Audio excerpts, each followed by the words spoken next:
Bonjour à toutes et à tous. Je tenais tout d'abord à féliciter Golden Rose pour avoir organisé cet événement, particulièrement ici au Parlement européen. Et je voulais également les remercier de m'avoir demandé de prendre la parole au sujet de ce thème qui est très important, donc l'éducation, qui est donc un thème très important et qui me tient particulièrement à cœur.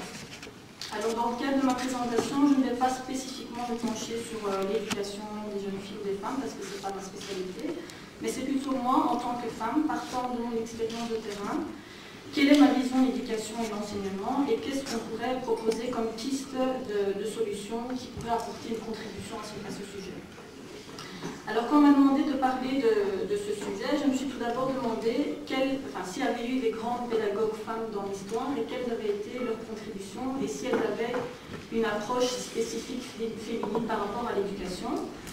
Et alors, lors de mes recherches, je suis tombée sur un discours qui m'a plu, prononcé par Jules Ferry, qui est un homme politique français et ancien ministre de l'Éducation nationale en France, et qui s'est exprimé donc à la foule en disant « Messieurs, donc apparemment il n'y avait que des hommes devant lui, je suis profondément convaincu, quant à moi, de la supériorité naturelle de la femme en matière d'enseignement.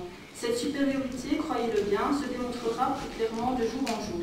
Et les grands pédagogues ont tous en eux quelque chose de maternel. » Donc c'est ainsi que s'exprimait Jules Ferry au congrès pédagogique le 19 avril 1981. Donc il n'est pas certain, certes, que toutes les femmes accepteraient sans soupçon cette supériorité naturelle, comme il n'est pas certain que les grands pédagogues hommes accepteraient cette réduction entre guillemets à quelque chose de maternel. Mais ce qui est certain par contre, que quand on observe les grandes figures pédagogiques, on y reconnaît exclusivement que des hommes, malgré cette affinité de la femme par rapport à l'éducation. Mais évidemment, il y a une figure féminine qui ressort sans contester, donc qui a profondément marqué son époque et dont les influences continuent encore à être présentes à cette époque-ci. Donc c'est Maria Montessori, que la plupart d'entre vous connaissent probablement. Donc une petite parenthèse concernant Madame Montessori, donc elle était italienne d'origine et elle a vécu entre 1870 et 1952. Et c'est par ailleurs en fait la première femme médecin en Italie, elle était également pédagogue. Elle est connue actuellement sur le plan international pour sa pédagogie et d'ailleurs on estime aujourd'hui le nombre d'écoles Montessori à plus ou moins 8000 écoles en fait réparties partout dans le monde. Alors lorsqu'on analyse un petit peu les différents principes qu'elle défend, pour moi, donc, il y en avait un qui me parlait beaucoup par rapport à ma représentation de l'éducation et de l'enseignement.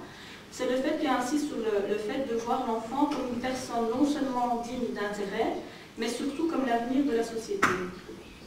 Elle défend l'idée que l'enfant est doué par nature et que le rôle de l'enseignant est de le guider afin de révéler ses capacités.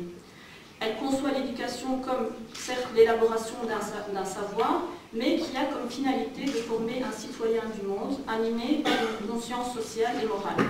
Et c'est là le but suprême de la formation qu'elle promeut.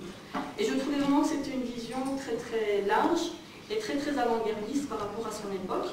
Et donc, partant de là, si on en revient à notre époque et par rapport à ma vision de l'éducation, comme on vit effectivement dans un monde en constante mutation qui requiert des compétences et des exigences de plus en plus poussées et de plus en plus diversifiées pour nos élèves, donc non seulement au niveau intellectuel mais aussi au niveau personnel et relationnel. Donc il ne faut pas oublier que c'est entre les mains de nos enfants, mais plus particulièrement leur capacité à pouvoir relever les défis de la société que repose la société de demain. Donc une question vraiment fondamentale et légitime qu'on doit se poser, c'est est-ce qu'on pense que notre système scolaire est à la hauteur de cet énorme enjeu.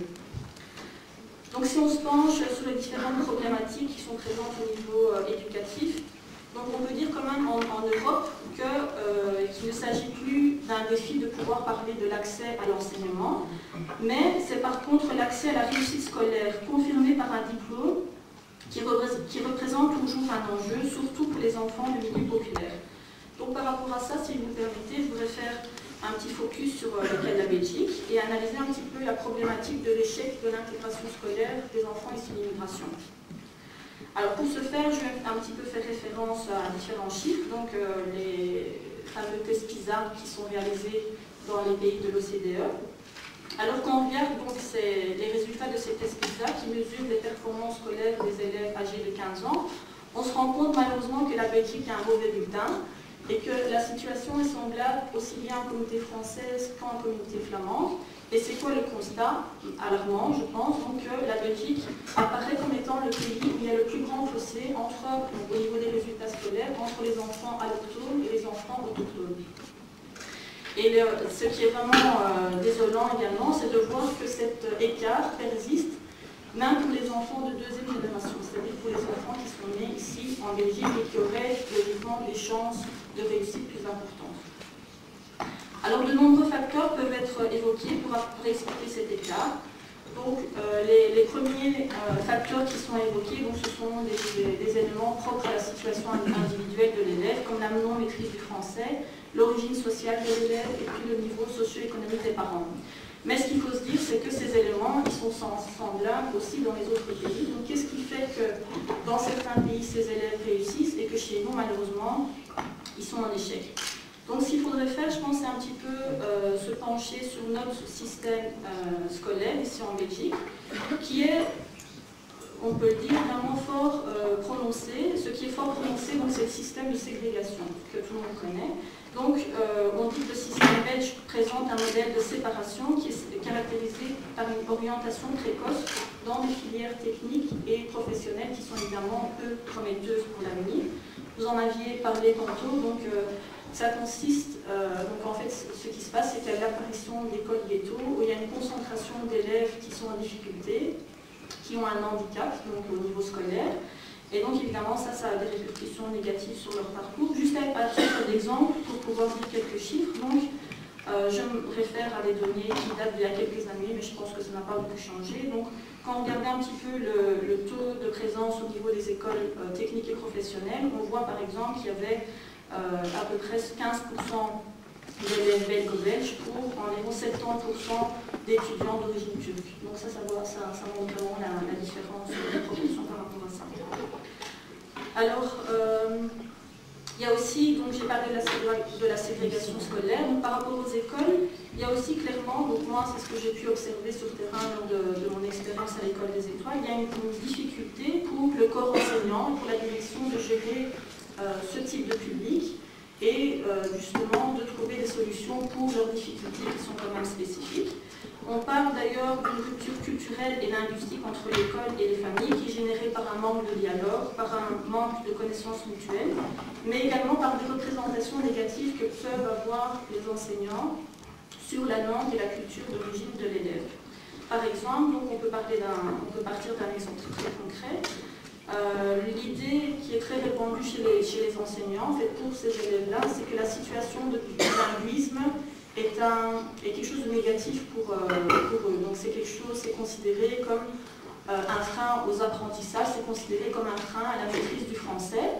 Mais on se rend compte que finalement cette perception négative que l'enseignant aurait de la langue maternelle peut changer d'une langue à l'autre. Donc dans un cas où l'enseignant va par exemple dire que le bilinguisme français-turc ou français-arabe serait négatif pour l'évolution de l'enfant, par contre, il va dire que le bilinguisme français-anglais, par exemple, est très bien et qu'il faut vraiment essayer de valoriser le développement de l'enfant. Donc ça, c'est un exemple concret. Donc après, dans tous ces constats, et il faut savoir évidemment qu'on estime en Europe que d'ici quelques années, plus de la moitié des enfants fréquentant nos écoles vont être issus d'immigration. Donc, après ce constat, donc une question vraiment importante et primordiale qu'il faut se poser, c'est est-ce qu'on peut se permettre un tel gâchis? Est-ce qu'on peut justement accepter que ces enfants deviennent un petit peu les ratés entre guillemets de notre système éducatif? Donc je pense qu'il faut vraiment souligner la problématique spécifique des enfants issus d'immigration. Alors là j'ai dressé un tableau un petit peu sombre, donc je vais essayer de parler de propositions de pistes et de choses qui pourraient contribuer à améliorer la situation. Donc, comme je l'ai dit, la réussite de ces enfants est un défi important pour le bien-être de la société. Et je pense qu'il ne faut pas seulement voir donc, la réussite de ces enfants comme un défi qui appartient à l'État ou comme une responsabilité qui est propre à l'école en tant qu'institution. Et il est important que vraiment les différents acteurs de la société, surtout au niveau peut-être de la société civile, qu'on mobilise notre énergie, nos efforts dans un principe de solidarité pour aider justement la formation de ces générations futures. Alors par exemple, moi je peux évidemment faire référence à mon expérience personnelle à l'école des étoiles. Et donc j'ai eu la chance en 2005 de pouvoir adhérer au projet de cette nouvelle école.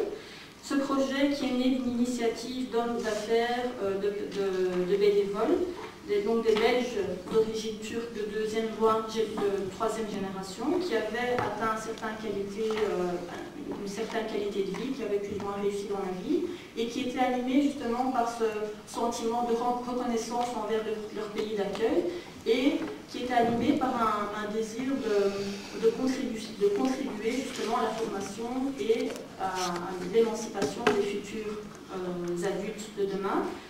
Et donc ils sont mobilisés pour mettre en place une nouvelle école. Et la philosophie de l'école, comme son nom l'indique, c'est qu'on voit chaque enfant comme une étoile potentielle, c'est qu'il a un certain potentiel évidemment, mais que la mission de l'école, c'est de pouvoir lui donner les moyens pour que ces enfants puissent développer ce potentiel et développer donc plus tard des compétences qui mettront au service de la société. Donc ça, c'était vraiment l'optique de base. Alors, et donc la formation repose donc sur 3 axes. On parle de la formation intellectuelle, de la formation de la personne et la formation du citoyen. Donc ces 3 axes, ils sont intimement reliés, évidemment. Moi, j'aime bien utiliser la métaphore, entre guillemets, du compas. Donc, comme vous le savez, la pointe du compas doit être bien ancrée sur la feuille pour qu'elle puisse effectuer une rotation de 360 degrés, effectuer donc un cercle bien fait. Et donc, on pourrait utiliser cette métaphore pour l'enfant. Donc, il faut que l'enfant ait des bases solides, tant au niveau de sa formation intellectuelle qu'au niveau de son identité personnelle, pour qu'il soit ouvert et pour qu'il puisse englober d'autres valeurs qui appartiendraient à d'autres cultures et donc des valeurs universelles. Donc là, on pourrait se dire que plus l'enfant est bien à l'aise au niveau de son identité personnelle, qu'il a une reconnaissance en soi, qu'il a une confiance en soi, et plus il pourra s'approprier d'autres valeurs, et donc devenir citoyen belge à part entière, donc citoyen européen et citoyen du monde. Donc c'est important d'éduquer nos enfants dans cette vision-là. Alors un autre exemple, évidemment, donc moi je vais pas passer sans parler de FEDAXIO, puisque je représente ici donc FEDAXIO, la Fédération des associations actives de Belgique.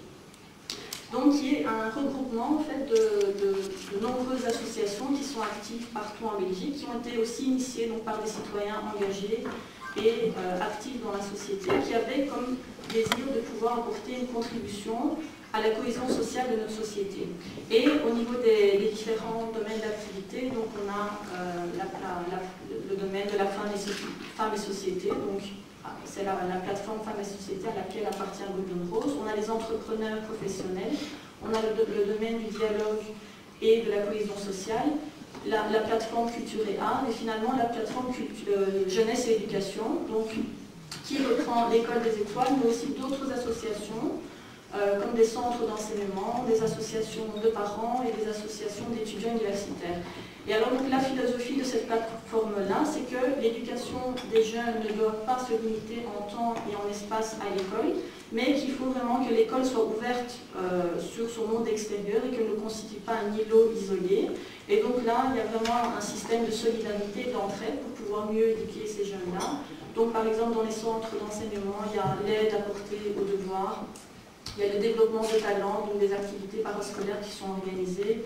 Et puis il y a aussi des activités plus à caractère socio-culturel et aussi pour promouvoir l'engagement actif dans la société et pouvoir développer le sens de la citoyenneté chez les enfants. Donc là je pense par exemple à un projet qu'on a avec la police de la zone, Paul Bruno.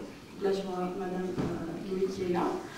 Et donc ce sont vraiment tous des projets qu'on met en place pour pouvoir vraiment élargir la vision de l'élève et de pouvoir lui donner les chances optimales de réussite. Donc voilà, alors en quelques mots aussi, on ne peut pas passer sans parler du lien de la coopération donc, avec les parents qui est vraiment primordial. Donc souvent, c'est vrai qu'on a tendance à mettre une étiquette sur peut-être les parents ici de l'immigration en disant qu'ils ne sont pas assez impliqués dans la scolarité de leurs enfants et qu'ils sont un peu démissionnaires. Mais je pense franchement qu'il n'y a pas, ou peut-être très peu de parents qui ne sont pas soucieux de leurs enfants, sauf que peut-être qu'ils n'ont pas les moyens, ou bien ils ne savent pas comment s'y prendre pour justement les aider. Donc nous, on part du principe que si les parents ne viennent pas chez nous, eh ben nous on va vers eux. Donc on a développé toute une série de projets, d'activités, comme par exemple des visites à domicile chez les parents, des petits déjeuners, des séminaires, donc des rencontres de manière informelle avec les parents pour pouvoir justement créer ce lien et créer cette collaboration étroite. Alors un dernier élément que je pense qui est vraiment important, c'est le rôle de l'enseignant, donc dans tout ça évidemment, qui est vraiment primordial. Alors, quand on parle du métier d'enseignant en Belgique, malheureusement, je pense qu'au niveau de la valeur en fait, que représente le métier, au niveau du statut qu'il a dans nos sociétés, on peut se rendre compte que le métier d'enseignant n'était pas très valorisé, que les enseignants actuellement, que beaucoup d'entre eux qui ne choisissent pas le métier d'enseignant comme vocation, mais qu'il s'agit souvent d'un second choix. Et donc, je pense que c'est vraiment important de se focaliser sur l'importance du métier.